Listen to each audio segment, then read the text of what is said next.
Gandang gabi ho sa inyong lahat. Gandang gabi. Kala niya si Kitty, no? I love you too, ma'am. Sandali lang, ha? Sandali lang.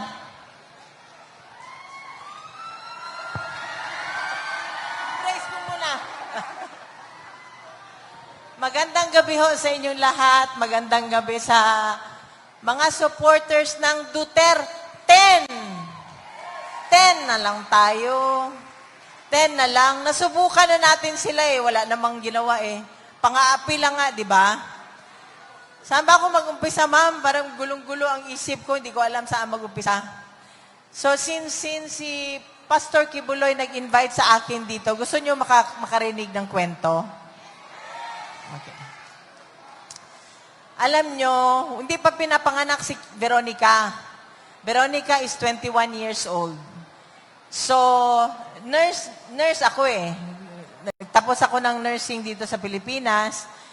Gusto ko sumubok sa Amerika. So, nagpunta ako doon. Challenge ko yung board exam, nursing licensure board exam ng nursing doon sa Amerika.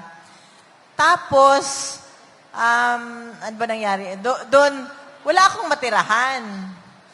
Doon ako pinatira nila pastor sa bahay nila. Ang ginawa ko doon, mag-review lang, aral ng aral. Sabi ko, kasi pag hindi ako nag-aral, hindi ko ito maipasamahal ang bayad. So, aral na ako ng aral, doon ako nag-aral.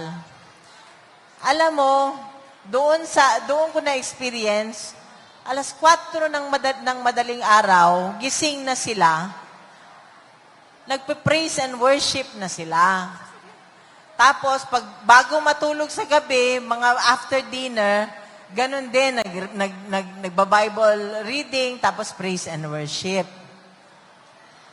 So, nakita ko rin sa kanila, yung ginagawa nila sa mga, lahat ng members.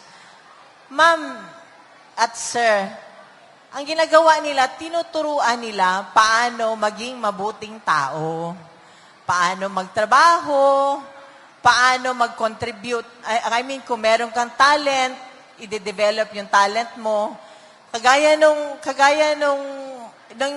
nandun sa yung nandun sa Hague, si Anton, saka ko lang nalaman, hindi pala yun siya reporter or newscaster. Ministro pala yun. Kaya yun nung nandun ako, sabi ko, hindi kailangan every time before mag-start yung gathering namin, gusto ko may prayer. So sabi ko kay Anton, mahanap ka na ng kahit sino ang mag-lead. Tapos siya ang nag-lead. Surprise ako dun sa first month anniversary, April 11. Diba, nandun, may maraming mga Pilipino doon. Nag-gathering, nagkukwentuhan, tapos yun na nga, bago nag-umpisa, dasal. So, yan ang ko, walang kriminal sa grupo ng KOJC. Walang kriminal dyan. Tinuturuan lahat magtrabaho, tsaka Bible-based yan. Nag-aaral yan sila ng Biblia. Kumakanta lang yan sila ng mga Christian song. Naalala ko nga nung birthday ni Pastor. Alam mo ba, imbis na invited kami noon presidente pa siya noon, nung pinaka-last na birthday ni Pastor. Imbis na kumanta ng yung mga worldly song, si Pastor hindi mo talaga mapakanta ng worldly song. Hindi mo pa mapakanta ng Killing Me Softly yan. Hindi mo pakanta ng Frank Sinatra yan. Ang kinakanta niyan, puro lang Christian song. So, ganun si Pastor. Tsaka, ang pagkakakilala ko kay Pastor, mabuting tao si Pastor. Wala nga kaso di ba? Walang kaso. Ano nangyari nung Naalala ko nga nung nagkagulo na noon kila Pastor, doon sa Davao, sinulong na yung lugar nila, may nagtanong sa akin, na kaibigan namin, sabi niya, merong ano daw baka ma-freeze daw yung yung bank account ko. Sabi ko, wala naman kaming business transaction nila, Pastor. Alam mo, pag pumupunta kami sa kanila, iniimbitan nila kami sa kanila, nandun lang kami para kumain. Masarap sila magluto ng pagkain. Pinapakain lang nila kami, hindi nga kami pinapabayad. Kasali yung mga bodyguard doon. Sabi ko ganon. Saka kami kasi, pagka gusto magdagat ng anak ko, nangihiram lang ako, tinatawagan ko lang sila, Pastor. Sabi ko, Pastor, pwede kami punta doon sa ninyo? Meron kasi silang dagat doon eh. Yun lang namin. Other than that, sabi ko, wala kaming business transaction ni Pastor. Hindi niya ako binibentahan ng kung ano-ano, wala din akong binibenta sa kanya. So yan ho ang ko kay Pastor. Tsaka, isa ho, dito ho talaga, ako importante sa akin, yung totoo kang tao at totoo kang kaibigan. Bahala lang, sabi ko nga ako, mas gusto ko pang maging kaibigan yung, alam niyo ho, may tindahan ho ako sa terminal, bus terminal. Gusto ko pang makipag-usap doon sa mga, yung nagtitinda sa sidewalk, kesa dito sa mga plastic Tupperware. So, mas gusto kong makausap yun, makihalubilo sa kanila, kesa sa mga ganong klaseng tao. So,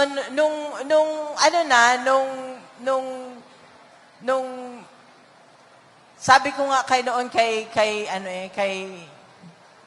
nandito pa siya sa, Pilipinas, sa Davao pa. Sabi ko, si Pastor, baliktarin mo man yan, totoo mong kaibigan.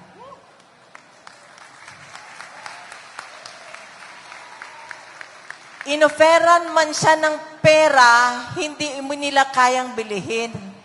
Totoo mong kaibigan. Kinulong na nila, kaibigan mo pa rin. Yun ang sabi ko kay PRD noon. So, yan ho, diyan nyo na ho makita kung anong klaseng tao, yung bang hindi ka lang mabuti porket na habang nasa baba ka pa. Makita mo yung totoong pag-uugali ng tao pagkat nandun na siya, sa taas na, nag-iiba ho ang ugali. Alam niyo ho, nung nanalo siyang presidente, grabe ang dasal ko. Sabi ko, Panginoon, help me to be humble. Kasi ayaw kong ayaw ko yung madala ko. Kaya, I stick to my old friends. Hindi ako, marami yung noon na nag-iimbita porket naging presidente na siya, si ganito, ayaw ko na lang bagitin. Di ba? Ayaw ko na lang bagitin, pero nag-iimbita. Hindi ho ako ganon na tao. Kaya nagtatago ako kasi ayaw kong maimbita sa kung saan-saan na ayaw kong puntahan. Ayaw kong makipagplastikan. Buti pa dito. Alam ko, totoo yung kaharap ko. Di ba? Buti pa to. Pag palakpak. Pag sinabi mo, pangit ka, Hanilet. Sasabihin nyo, di ba? Ayaw ko ng bahala na yung hindi, ang karamihan ngayon, ma'am, nung panahon ni former president, nakabuntot. Bigla ka na lang magulat. Kaibigan ba namin to? Bakit biglang nandyan na lang, di ba? Ngayon, ma'am, wala na sila, ma'am. Okay lang, ganun talaga. Wala na. Okay lang yung wala na. Ang problema, gawaan ka pa talaga ng masama. Kagaya ng ginawa nila ngayon kay former president. Alam mo, ma'am, hanggang ngayon para sa akin parang bangungot.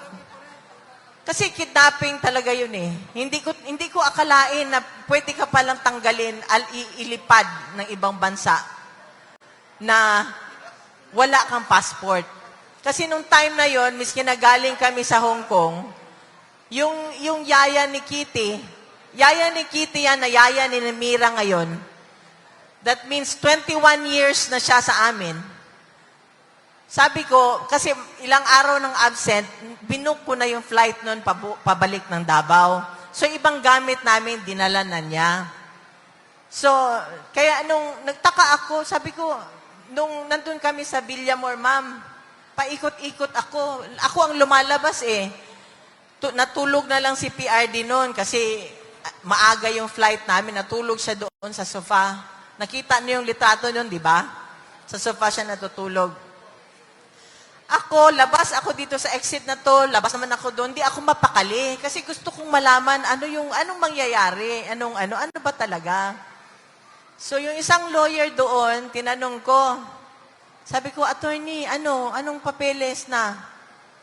Sabi niya, ma'am, ayaw ipapasok ang papeles para document yun na pirmahan niya para madala sa Supreme Court. So, tapos sabi niya, attorney, paano yan? Halika, labas tayo, kunin natin. Tapos sabi niya sa akin, may nagawa ng paraan. Nagawa ng paraan, meron daw kaya pala matagal, kasi ang kapal, ganito kakapal. Hindi ako mapakali, tulog kasi siya Ikot ako dito, nagtaka ako, bakit may eroplanong maingay sa labas? Na umaandar, hanggang umaga yun, magmula pagdating namin doon, hanggang gabi na yun.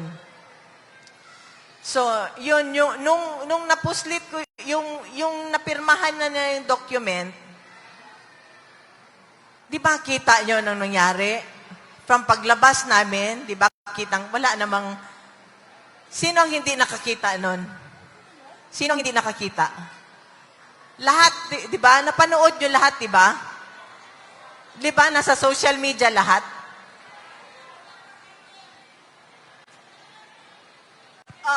Di ba? Alam ng lahat, di ba? Alam ng lahat. Siguro gago lang yung walang nakaalam ng noon, di ba? O nagtatanga-tangahan, di ba? Nagtatanga-tangahan. So, yun, alam nyo, ma'am, paikot-ikot ako noon. Ang anak ko, sinasabi na sa akin, ma, lunch na, kumain ka muna. Hindi ko kaya lununin, ma'am. Hindi ko kaya lununin. Kasi natakot na ako dun sa nangyari kila pastor. Alam ko anong gagawin. So, tumatakbo na yung isip ko. Hindi ako mapakali. Labas ako. Tinawag ko yung isang kasama namin na retired, retired policeman yata yun siya. Halika, samahan mo ako nung nandun na yung document. Mga past 2:30, sumakay kami dun sa sasakyan, kailangan ilabas ko yung document. Inabot ko kila Senator Bongo para madala sa Supreme Court. Tapos yun yung nakita nyo sa video na sinasabi ko, notary lang, di ba? Yun. Kasi ayaw na nila, sumakay si Senator Bong, ayaw na nila papasukin yung sasakyan. So kaya yun, bumalik ako doon sa loob, hanggang gabi na, pinapakuusapan namin, sabi ko, di ba, narinig nyo, miski awa na lang, 80 years old. Di ba, miski awa. Wag na yung pagmamahal, awa na lang. Hindi nyo na nirespeto Miski awa na lang, sabi ko ganon. Doon sa yung lalaking, mukhang, ewan ko. Sabi ko, miski awa na lang. So, walang nangyari, di ba? Hanggang kinuha siya. Tapos, kasi pinapalibutan nila kami hindi makakilos. Hanggang ganyan lang yung hindi ka makaganyan, kasi nandyan sila dikit na dikit Hindi ka makasipa. Nung nakita niya na naharas na kami ni Kitty, kasi ginagano na nila, hiniwalay na nila si Veronica sa akin Kaya sabi ko, balik niyo yung anak ko. Sabi ko ganon, di ba? Pati ako, nakita niya, gumanyan na si former president. Gusto niya magpaposas. Sabi ko, wag, masakit yan. Sabi ko, wag. Wala na, nagkusa na lang siya. Kumusa na lang siya pumunta doon. Kaya, sigaw na lang ako, bong. Sabi yung mga lawyers, para masamahan, kasi pinipigilan kami Wala na talaga akong magawa. Kaya ayun, nung time na bago pa lang, di ba, bago pa lang kami bumaba ng eroplano, gusto niya na kami pauwiin. Kasi ayaw niya makita ng anak ko ni Kitty. Pero sad to say, nakita niya talaga. So yun, natangay na siya. Biruin mo, ilang oras kami doon? 10 oras ba kami? 10 oras kami. Di ba? Tapos, may isang paek-ek. 10 oras kami doon. May dapat ginawa ka. Di ba? May dapat nagawa ka. Alam mo yung anak ayaw papasukin. Right? Yun ang anak eh. Wala na. Hindi na miski hindi lawyer. May ano ka, may hand ka doon eh. Kasi, related sa iyo yung nakaupo. Di ba? Pero wala ka ginawa. Maraming lumipas na maraming abuses. So, doon na lang sa KOJC, maraming abuso na nangyari doon eh. Alam ko yun eh. Di ba? Hinahanap nila doon, nagbungkal na sila ng property doon na hindi kanila. Pero walang ginawa. Ngayon, magpa-ek-ek ka. Di ba? So, yun ang ano ko. Kasi ang bilin talaga sa akin ni Presidente, sa amin, sabi niya, 10, Duterte. Duterte talaga. So, wag niyo hong kalimutan, maawa kayo sa susunod na henerasyon. Kung ang former president nga, kaya nilang gawin ito, wala na eh. Ultimo tayo, wala tayo eh. Ako, contributor ako ng SSA, ng PhilHealth, wala na, di ba? Wala na eh. Parang walang ibang tao dito sa Pilipinas, sila lang. Parang ang buhay mo at buhay ko, buhay na anak mo, baliwala. Di ba? So, kailan tayo? Kailan tayo kikilos, di ba? Parang sabi ko nga kanina dun sa kasama ko sa loob, hindi kaya mas mabuti pa sa China, misi communist, pwede magsalita. Ngayon, magsalita ka lang, kung ano-anong gagawin sa inyo, ang mga vlogger, anong ginagawa? Di ba? Social media, yan ang free, yan ang binigay sa atin. Hindi mo kailangan magbayad sa isang mainstream media para makapagsalita sa social media. Ngayon, pinagbabawal nila yan. Baka sa sunod, paghinga ninyo, bawal na.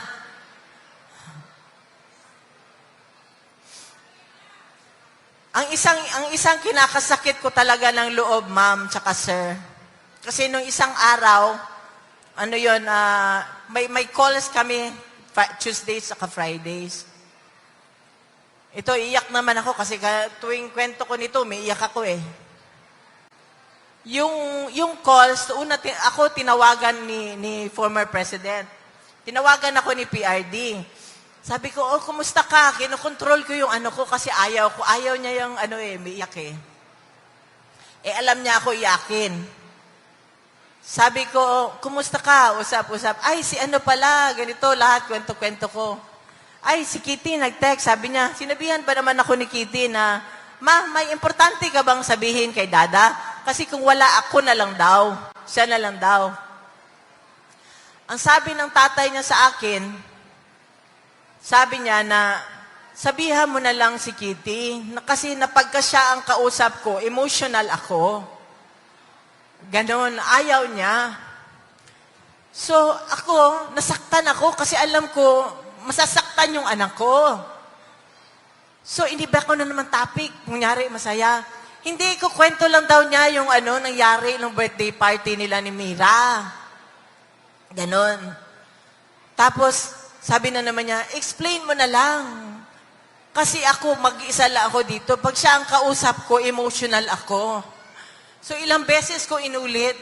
Sabi niya, ayaw. Ang ginawa ko, pagkatapos ng call namin, tinawagan ko yung anak ko. Umiyak na ako, nak. Sorry talaga. Sorry talaga. Kasi ang papa mo, sabi niya, pag ikaw ang kausap niya, emotional daw siya. Ako naman, naawa ko sa tatay kasi siya lang mag-isa doon. So, ayaw ko siyang ma-stress, ayaw ko siyang malungkot doon. Iyak ako, pinakamalakas ko na iyak yun kasi ako lang sa isa kwarto. Nak, sorry talaga, nak. Intindihin mo na lang papa mo. Sorry talaga. Kasi gusto niya makausap ang papa niya. Deprived na nga siya 6 years di ba? Naging presidente ang papa niya. Tapos, sige akong iyak, kagulgul ako. Pasensyahan mo na lang. Sabi ko, sige ka na lang sulat. Ganon sabi ko sa kanya. Sige ako apologize sa kanya kasi alam ko nasasaktan siya na kung hindi siya kausapin. Tapos maya-maya sabi niya, ma, sandali lang ma, may tawag ma. Naanuhan ako ng loob kasi yun na nga tumawag yung papa niya. So nag-usap sila. Yun, yung yung klase ng tao na alam niyo ba, sa anak ko na lang, anong ginawa nila? Doble ang sakit sa tatay at sa anak. Kasi yung kitty ko, may yan siya nagte-therapy yan siya. Ang parang security blanket niya, papa niya. So, natutulog pa yan, 20 anyos, 21 anyos, natutulog yan sa tabi ng papa niya. Ang papa niya, magreklamo sa akin.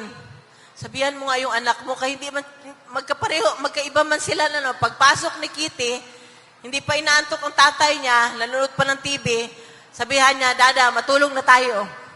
Patayin na lang ng tatay niya yung TV, tapos yung aircon, ang aircon ng thermostat ng papa niya, 28. Ang kay Kitty, 16. Tapos, yung kulambo ng tatay niya, alisin niya. So, yung papa niya, reklamo sa akin. Kausapin mo nga yung anak mo. Sabihin mo dun sa kwarto niya matulog. Wala akong magawa para ako, wala lang ako. Pabingi-bingihan na lang ako. Kasi isa, gusto sa siya naman, gusto niya palipatin. Kasi naawa na din ako, hindi din makatulog. Tsaka nung nag-aaral siya sa Manila, sabihan niya ako pagka na naman siya, may moments siya, ma, kailan papuntahin mo na si Dada dito? Wala man siya trabaho. Ganun lang sabi niya kasi gusto niya magbantay sa kanya. Bakit ano ba ginagawa ni Dada dyan? Wala man siyang trabaho. Yung tatay naman niya, naawa naman ako kasi ayaw na sumakay ng eroplano. Ano na ba? Siyempre, matanda na. So, hati ako ba? So, yan ang dalawang sakit ng dibdib ko.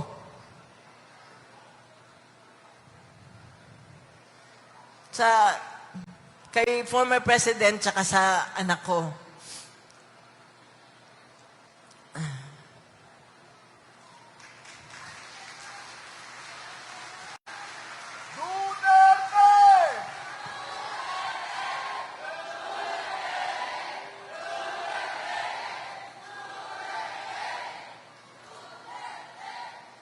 Kaya nga ngayon yung anak ko, naawa ako, nahinog sa pilit. Kita mo, biglang nag-mature. Bigla talagang nag-mature. Parang overnight nag-mature siya. So, dati yan, yung hindi niya kasi makuha sa akin, sa tatay niya, dinadaan niya dun sa tatay niya. Ganon yata pagkababae na anak, di ba? Sa tatay niya, Kaya, minsan yung si Ninong Bong niya, sinabihan na iyak dun yung iyakan kami ni Senator Bong, pagtawag na iyak. Kasi kilala niya rin Iyakan kami sa telepono. Tapos, nung tinext, lalo pa siya umiyak, nung tinext siya sinabihan siya ng anak ko na, Ninong, ikaw na lang muna ang papa ko kasi wala akong sinabihan niya. Kasi nga yan, yung hindi niya nga ako ang yung disciplinarian ako So, hindi niya makuha sa akin, doon siya sa tatay niya. So, yung presidente siya, ginawa niya lahat, di ba? gusto niya maging maayos ang pamilya, walang adik sa pamilya. Kasi, ma'am, nung sa Davao, may kapitbahay kami doon. Former teacher siya ni Congressman Paulo, Congressman Pulong. Lumapit, mayor pa siya noon, lumapit. Sabi sa kanya, natatakot daw silang mag-asawa kasi adik yung anak nila. Sila ang nag-aaway pagka kunyari napagalitan, bakit mo pinagalitan? Gising sila buong gabi, adik yung anak nila eh. Takot sila gurgurin eh. Yun ang ano niya. Naalala ko nung pag-ikot namin, halos lahat nun may placard, di ba? Mayor, abyenan ko, adik. Lahat, di ba, no? Nung naalala nyo, 2016. Alam mo, ako lang talaga ang nag-refuse. Hindi ako nagpakalbo, di ba? Kasi naaway ko siya nun eh. Alam ko kasi magtatrabaho siya eh. Wala siyang pakialam. Wala siyang pakialam kung anong mangyari sa pamilya niya. Basta gagawin niya yung panunumpa niya. Ganon siya na klaseng tao eh. Nanumpa siya eh. Hawak ni Kitty yung Bible. Ganon siya eh. Kaya nung araw-araw na siya umaalis, pinapakain ko siya ng sermon, nagagalit siya. Tuwing kumakain kami bago umalis, sabi ko, pag tumakbo ka, ganyan-ganyan, wala ka ng privacy, ganyan-ganyan, lahat. Ayaw ko talaga nung ano na yun, na tumakbo siya. Pero wala, nung nakita ko na, nung first na ano sa Cavite, nakita ko na yung ano ng tao eh. Tuwing mag-a-announce siya ng ano against sa mga drug addict, alam nyo ma'am, kahit saan ako ma'am, tumatayo ako bigla akong napapatalon sa kinauupuan ko. Pag sinabi niya, kayong mga kurap, mga ano, kasi iniisip ko yung anak ko ang balikan. 12 anyos nang siya nun ma'am eh. 'Di ba? Yun ang ano ko kasi siya lang yung ano eh, siya yung minor, walang posisyon sa gobyerno. So yun ang ano ko, alam ko talaga yung panunumpa niya, gagawin niya talaga. Kaya ayun, lahat ng mga may sakit, ang PGH, magkano ang budget nun? 'Di ba ang sabi ng doktor nun, kala nila ang 100 billion na budget is one time lang, monthly yun. Napupunta sa mga may sakit. Kasi alam niya yan eh. Nung mayor siya, alam niya ang pinakaunang inilalapit ng tao, mayor, na ospital, may sakit ang nanay ko, mga ganun, di ba? Wala talaga. Katawan yan ng tao eh. Hindi mo maano yan. Lahat ng pamilya, pag yan ang dumating, kahit na gaano karaming ipon mo, 'di ba? Talagang mawawalan ka pag yan ng ano. Kaya nga sinabi, health is wealth. Pag nagkasakit na, wala na tayo. So yan ang ano, sabi ko nga eh, kung sino pa sabi ko, buti pa nag-ano ka, naging gago ka na lang ng presidente ka. Mas hindi pa siguro masakit, no? Sana ko, sabi ko, nag-ano ka na lang, nangurakot ka na lang, kung ano ginawa mo. Pero hindi eh. Miski na pagod siya, pinilit niya talaga. Miski na sa edad niya, pinilit niya, pinupuntahan niya. Miski na sa Marawi, alam niyang delikado na pumunta siya, lumilipad siya, papunta doon, di niyo ba yun alam? Di ba? Lahat ng ano pinipilit niya, sinagad niya talaga yung katawan niya. Nasagad talaga ang katawan na sulit talaga yung pinasweldo nyo. Sabihin ko sa inyo, sulit talaga.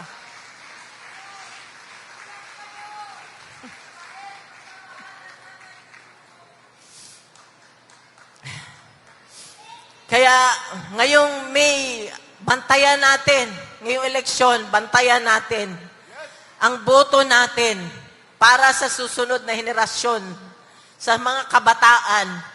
Sana magtino na tayo, magtanda tayo, maglukluk tayo sa gobyerno na hindi yung pansarili lang ang gagawin, yung ang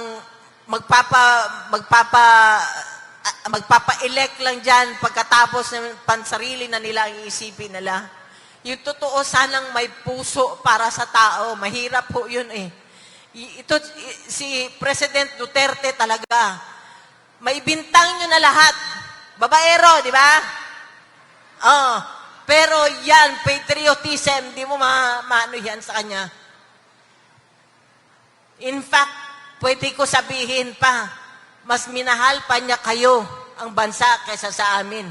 Kasi hindi niya inantala ang sa family. Hindi niya inantala na makidnap ba o maano ba ang pamilya. Salamat, ma'am. Salamat.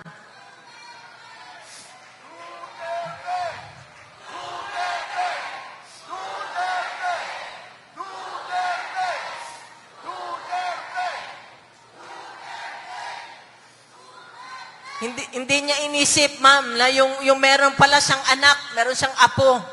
Pag nag-whining siya sa kurap, wala. Pag nag-whining siya sa drug lord, wala kami sa isip.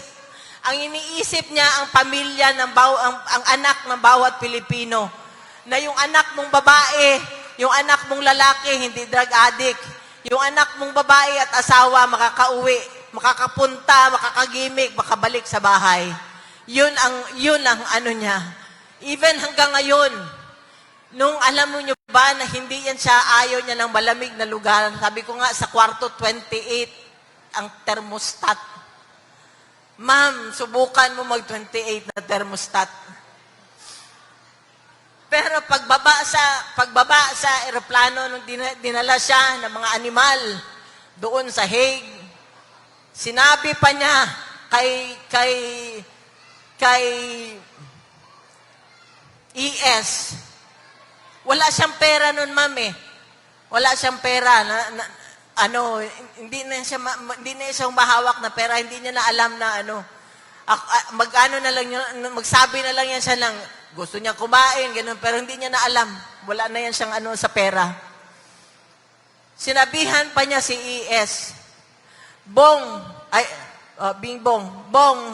bilihan mo ng mga panlamig yung mga Kasi walang mga visa yun, ma'am. Hindi yun ready na pumunta sa malamig na lugar. Inisip pa niya ibang tao sa sarili niya.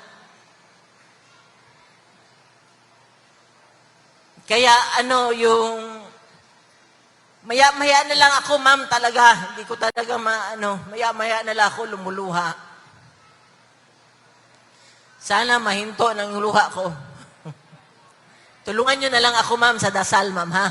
Mga ma'am at mga sir. Salamat. So, ngayong May 11, wag na kayong wag na kayong lumingon pa sa sa ibang Halika dito, ma'am, yung may karatula. Ay, yung likod, yung may sa likod. Ay, yan pala. Yan. Alam mo, ma'am, ito sila kasama namin even noong 2016. Hindi yan nagbago. Totoo yan. So, yung mga taong ganyan, doon nyo tingnan. Ang karakter ang tingnan nyo. Huwag kayong mga plastic na maganda lang ang pakitungo sa inyo kasi okay, 'di ba? Nasa position ka, nasa Doon kayo sa ito talaga sila, ma'am, hindi kami iniwanan. Totoong tao yan, mga yan. Si Bondok, kumanta yan. Pero ngayon nandyan. Si De La Rosa hanggang ngayon nandyan. Of course, si Bongo. Alam niyo ba si Senator Bongo? Siyempre, wala na siya income, ma'am. Siya ang nagpapacheck up sa kanya at saka bumibili ng gamot. Hindi niyo ba alam yan? Hindi niya yung pinagsasabi. Basta ang mga gamot niya nakakarating na lang sa amin. Siya ang gumagastos. Hinlo. Nasa amin na yan, ma'am, 2016. Totoong tao. Huwag kayo dun sa lumalabas lang tuwing eleksyon na humihingi lang ng tulong natin. Boto natin. Pagkatapos, Si Lito lipad, pagkatapos lumilipad. Diba? Pero hanggang ngayon, nandyan. Nakaka-frustrate kasi, ma'am. Wala naman siya nagawa eh. Hindi nga marunong magsalita.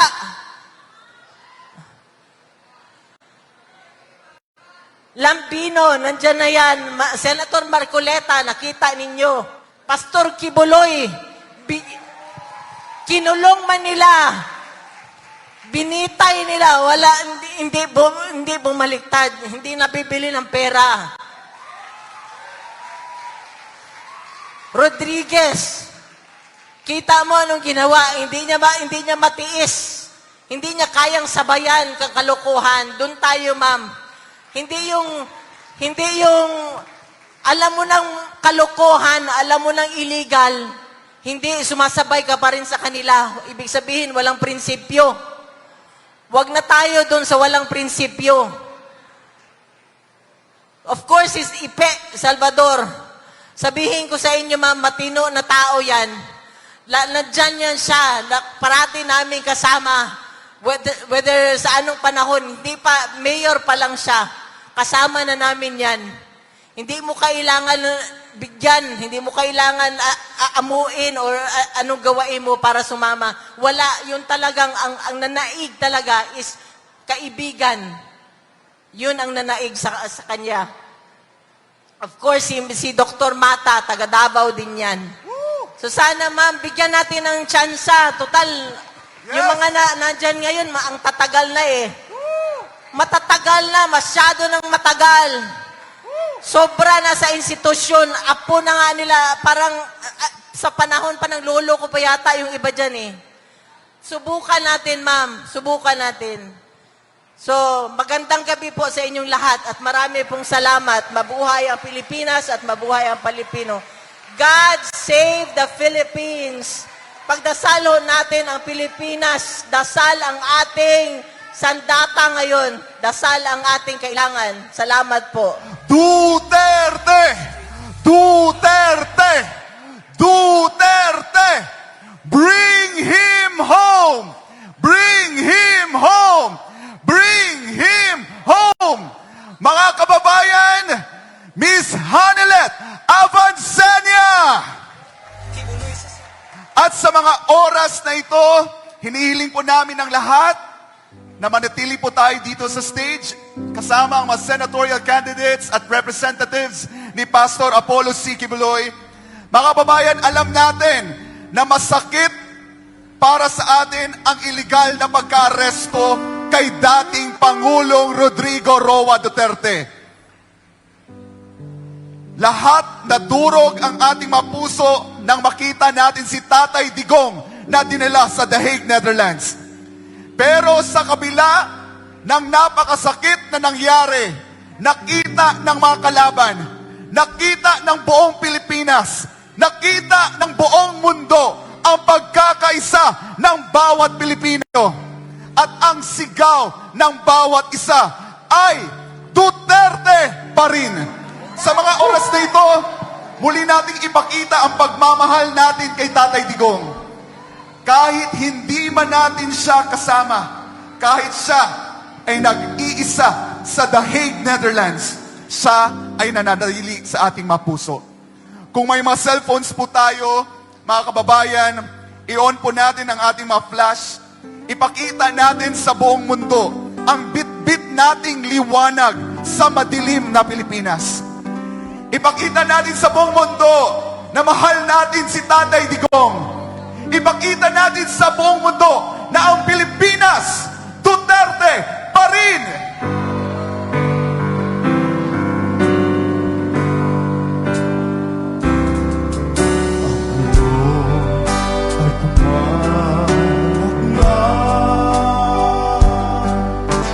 Isa ang nais nila,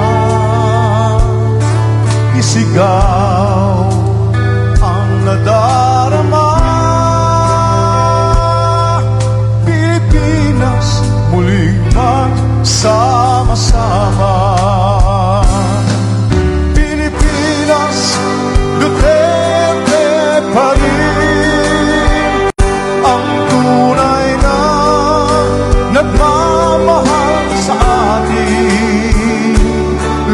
laban niya ay laban natin. Pilipinas, Duterte pa rin.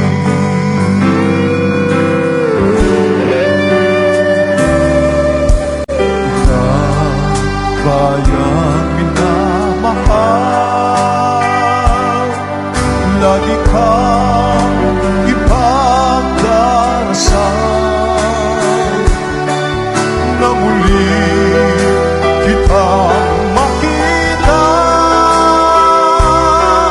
Pilipinas, banging may pag-asa pa.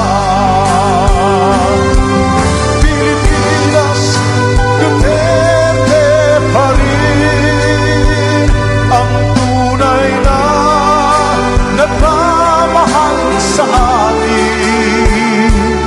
Laban niya ay laban natin. Pilipinas, Duterte pa rin.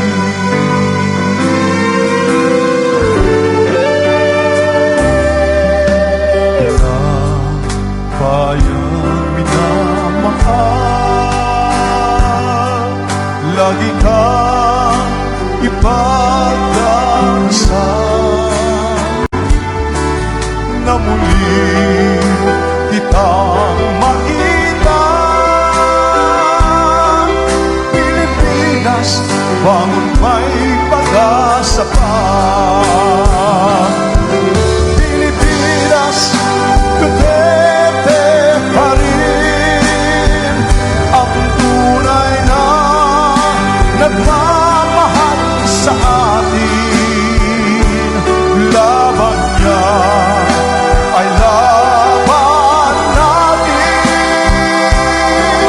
Pilipinas, Duterte pa rin. Pilipinas, Duterte pa rin ang tunay na nagmamahal sa atin. Laban niya ay laban natin. Pilipinas, Duterte pa rin. Oh, Pilipinas, Duterte pa rin ang tunay na nagmamahal sa atin. Laban niya ay laban natin. Pilipinas, Duterte pa rin. Oh, Pilipinas, Duterte pa rin ang tunay na nagmamahal sa atin. Laban niya ay laban natin. Pilipinas, Duterte pa rin. Pilipinas, Duterte pa